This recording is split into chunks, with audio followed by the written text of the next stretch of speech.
It's time for Broadway Names with Julie James. Broadway Names with Julie James.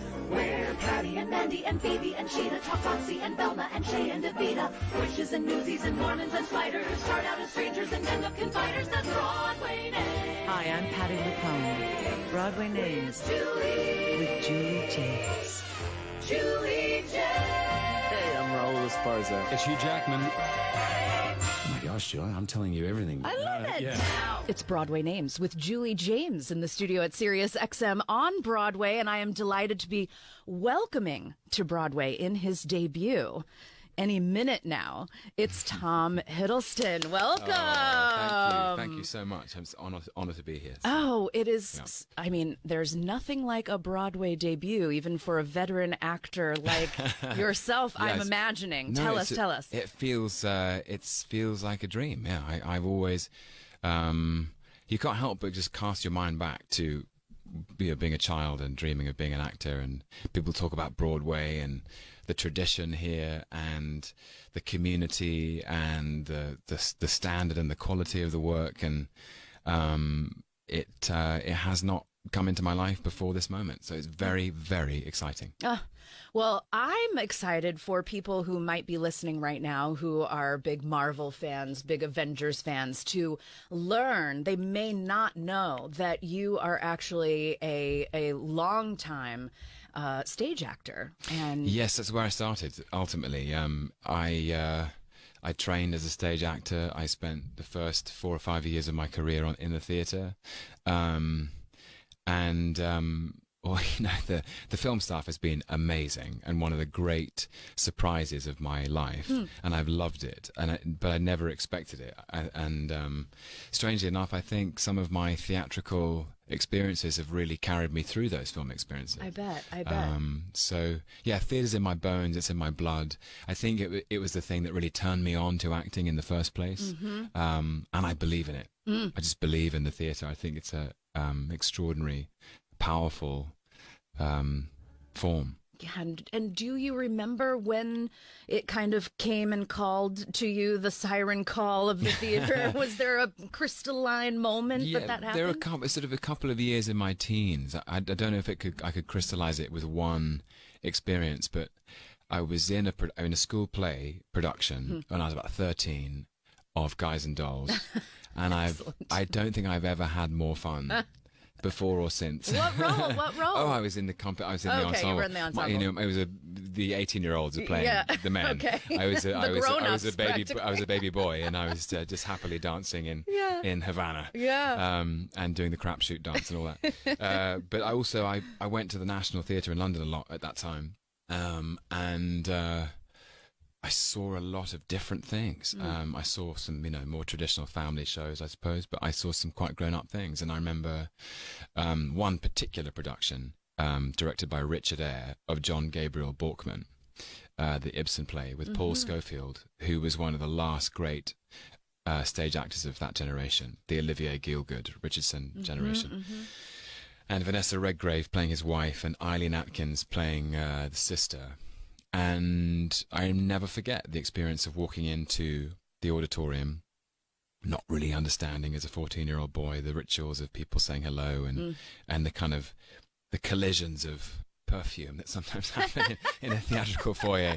Because when you're a child, you're really aware of that. Right. And the rituals of people having a drink or whatever. But then after 2 hours or 3 hours of the lights being out and being in the same room, 800 people or 1,200 people being in floods of tears in recognition of the same experience.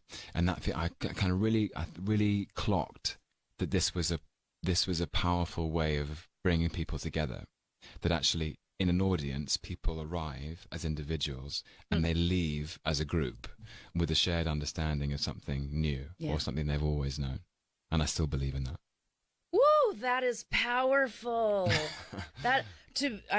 First of all, it's powerful today, but it's powerful to think that you sort of garnered or gleaned that lesson as a teenager, that you were able to sort of, pull that together. Well, I was thinking teenagers think a lot, don't they? I certainly did. But I could see then, and I still see now, that the theatre's a place where society examines itself, celebrates itself. It doesn't have to be heavy. It can be light. It can be extremely upbeat and moving.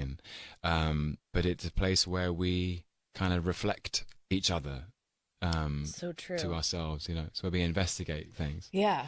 It's something that changes even in my many years of theater going. It changes, right? I learn different things about it. And these days I've been thinking about it a lot as a meditation. That there's, I think especially in this age of technology. Yes, exactly. It's a chance to put your devices away, and yes, please do, but put them away and just be. And how often these days do we have an opportunity to sit for maybe 2 hours and just be with what's in front of us and experience that fully and completely without the being pulled in 20 ways and all the distractions? We live with so many distractions, so many demands on our attention. And I think the privilege of being in the theatre is that actually all of us in the audience are focusing on one single thing. Right. And hopefully it is a reflection on the experience of being alive. Yeah. That actually allows you to investigate something more deeply and more profoundly, and that you recognize the shape of being alive on the stage, which you can relate to. Yeah. Absolutely. Oh, it's such great, passionate theater talk with Tom Hiddleston. This is, Tom, you may not know, at its heart, a show tunes station. And then we break out for, from time to time for these kinds of conversations. So just to get a little show tune variety in there. Sure. I'm going to tip my hat to your guys and dolls, to what may have captured your initial germ and for the love of the theater. Think when you hear this song, think of Tom in the background as a 13-year-old. And we'll be back to talk about your Pinter play. Great. Music inspired by one of the first theatrical experiences for Tom Hiddleston. And he is about to make his Broadway debut in Betrayal, one of the most important Harold Pinter plays. And I was so fascinated when I heard that this was coming to Broadway, but maybe even more so because it was part of, it was called Pinter at the Pinter? Pinter at the Pinter, yes. I'll explain a bit about that. Formerly the Comedy Theatre in the West End in London has been called the Pinter Theatre for, I think, the last 10 years, either just under or just over. And Jamie Lloyd, our director, and his production company last summer decided to stage some of his lesser-known plays, and so it was called the Pinter at the Pinter season. So lots of short plays, radio plays, lesser-known works, or one-act plays, which he wrote when he was younger, kind of all staged with a great cast. We had this sort of amazing run of people in it: David Suchet, Lee Evans, Tamsin Gregg, Martin Freeman, Celia Imrie, people who'd worked with Pinter or knew him, coming back to celebrate his work. And I was lucky enough to be asked by Jamie to finish the season with Betrayal. I suppose a longer, considered one of his masterpieces. But it was an extraordinary run of about 10 or 11 months of exclusively Harold Pinter work at the Pinter Theatre, and a great celebration of his legacy. Yeah, absolutely. Yeah. So it's great that we can take sort of the, maybe a bit of the centerpiece of that and bring it over here for Broadway audiences to get their chance to experience it. It's an interesting play. What can you tell audiences here listening about what they can expect from this particular production? Briefly, because I don't know how people probably know it, but it's a three-hander. Robert, Emma, and Jerry. Robert and Emma are married, husband and wife. Robert and Jerry are old best friends. Jerry was best man at Robert and Emma's wedding, and Emma and Jerry have been having an affair. Complex. It's called Betrayal. Right. It's going to live up to its name. Yeah. And it is about these three complex relationships: the marriage, the friendship, and the affair, the romance. And that actually those three relationships are almost dependent on each other. And that when one of those relationships breaks down, so does the other two. And I think Jamie Lloyd had it's not spoiling anything because it's the first thing you see when the curtain goes up, is I think we're the first company ever to stage it this way, is that all three actors are on stage for the duration of the piece. Oh, wow. And there are a lot of scenes between two people, but having the presence of the third character physically in the space shows you that actually that character is in the mind of both people all the time, that in an affair or in a betrayal of any kind, you carry those that third object in your mind, that third person, you're not truly free. And Pinter is so clever in the way he constructs it, because it's not simply the betrayal of the husband by the wife. It's the betrayal of friend by friend. It's a play about knowledge and truth and trust.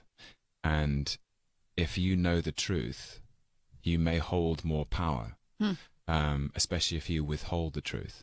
And so he plays with these power dynamics very carefully, because these are three people who ultimately, at one time, loved each other very much, and they're now hurting. And I think it's also classically Pinter in that he's dealing with quite profound experiences, but it's very witty and very funny. Yeah. And Pinter always writes about the experience of human pain with a wit and a kind of sophistication that actually makes you laugh. I suppose if you don't laugh, you'll do the other thing. Yeah, how true. But I find it a endlessly fascinating play. We played it for 13 weeks in London. I still feel like there's more to discover, because he's dealing with something very profound. These high stakes things. As human beings, we want to connect with each other, but sometimes we do things that drive us apart. And I think that's what this play is about. It must be a really juicy experience as an actor to be able to have spent those 13 weeks and mining into what's there, because it is so rich and so stacked in the Pinterness of it. And then to get another chance, which I assume you didn't know at the time that those 13 weeks concluded in the... No, I thought that was it. That's it. Yeah. And so now you're going to get a similar amount of time here in New York to explore even. So does it continue on? Oh yes, and that's, as I suppose that's the thing that I know will continue is Zawe Ashton and Charlie Cox, who play Emma and Jerry, also in their Broadway debuts. Are extraordinary actors individually in their own right, but the three of us we just feel very connected and responsible for the delivery of this piece, and because we're all on stage at the same time, there's an intake of breath between the three of us before we go on. So we deliver this together, and the charge between the three characters is never broken. And I find that because the audience is different every night, sometimes they want to laugh more quickly, or sometimes they just want to listen more quietly. That never gets old. That for us is feeling that live experience, feeling how people are connecting in a different way. Totally. I'm so intrigued by this notion of the three of you being on stage together the whole time.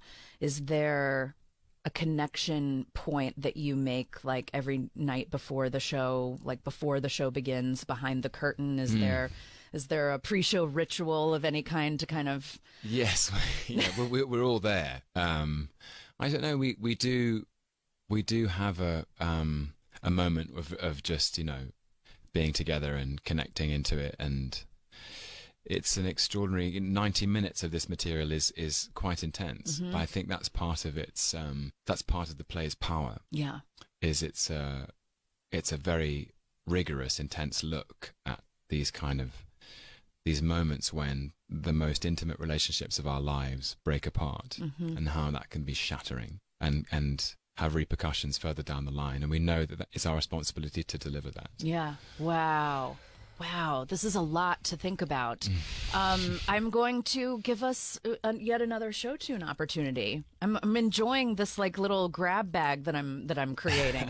This one is going to be from Stephen Sondheim's company, because Pinter is so signature that he's even referenced in the lyrics of That's this song, A Pinter Play. Music inspired by Pinter on Broadway Names with Julie James with Tom Hiddleston, who's about to do his own matinee, A Pinter Play. Certainly am. You'll be doing more than matinees, though, won't Yeah, you? we will. I don't think that it is a spoiler either. It's well documented, and of course there have been many productions of Betrayal, that it is told in the reverse. Yes. And I thought it would be fun to ask you about, when you're doing screen work. This is one of the compare-contrast things that fascinates me about theater actors. And then, the medium of film or television where we're not telling a story chronologically. Yeah.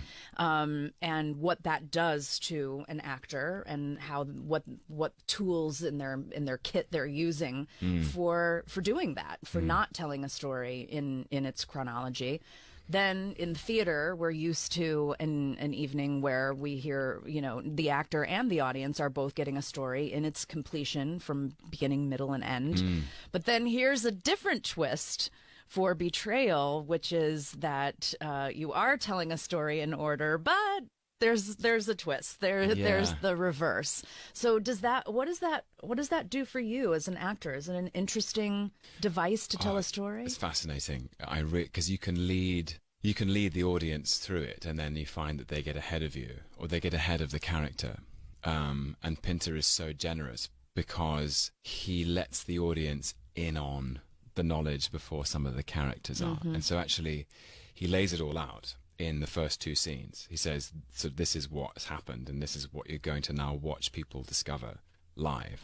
And so I think the audience start to look forward to, so in my case, I play Robert, the husband, the publisher, and it's revealed very early on in the play that he's known about this affair for 4 years. And the audience then start to understand, now we're going to get to live this in reverse, and we're going to see that moment and how he's lived with this knowledge, and how this knowledge has affected his relationships with Emma and Jerry, and how he's used that knowledge as a tool somehow he's withheld. It's his only way of holding on to power as somebody who's been betrayed ultimately. And so the construction of it, I think, is really interesting because it allows... It's rather like a Russian doll. You it's going to get smaller, but you're interested in what it looks like when you open it. That's a very good analogy. Yeah. Very well done. You pulled that out. Use that again. That's a good one. Okay. And how long does it go on for? Like when do you get to the smallest doll? Right. How long is this going to go on? Yeah. And people I don't know how people have seen it before or have never seen it before. I think it's still extremely profound, extremely accessible, relatable. Yeah, this is exciting. This is very exciting. What other than the play are you excited to be in New York for a little bit of an extended period of time? I assume you don't often get to just sit in New York City for 13 or 14 weeks. No, I've never lived in New York for longer than 2 or 3 weeks at any one time. I'm so excited. I really am. I love this city. I won't be the first or the last to say it. It has the most unique energy of any city in the world. And I'm looking forward to the seasons, the changing of the seasons from summer into fall into winter, and settling in, you know? Yeah. I think for me that would appear to be, especially for a play like this one, to again get a chance to really sink into that and be with it for the amount of time. It's not like a quick very short run. No, it's I think we're 17 weeks. Yeah. Which is a good long. It's limited. It's not It's not forever. It's not 30 weeks. Right. Or 30 years, like Phantom of the Opera or something. I don't know if I could do it for 30 years.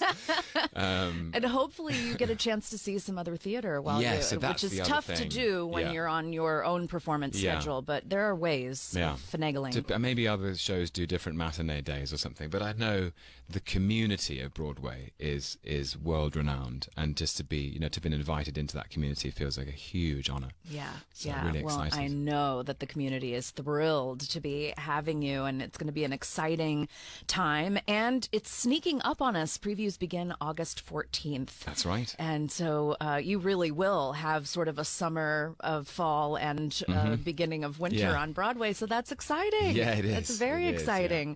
Well, we're thrilled for you, and everyone go see Betrayal and celebrate the Broadway debut of Tom Hiddleston. Thank you Congratulations. so much. Thank you. Gosh, I'm very excited now, if I wasn't before.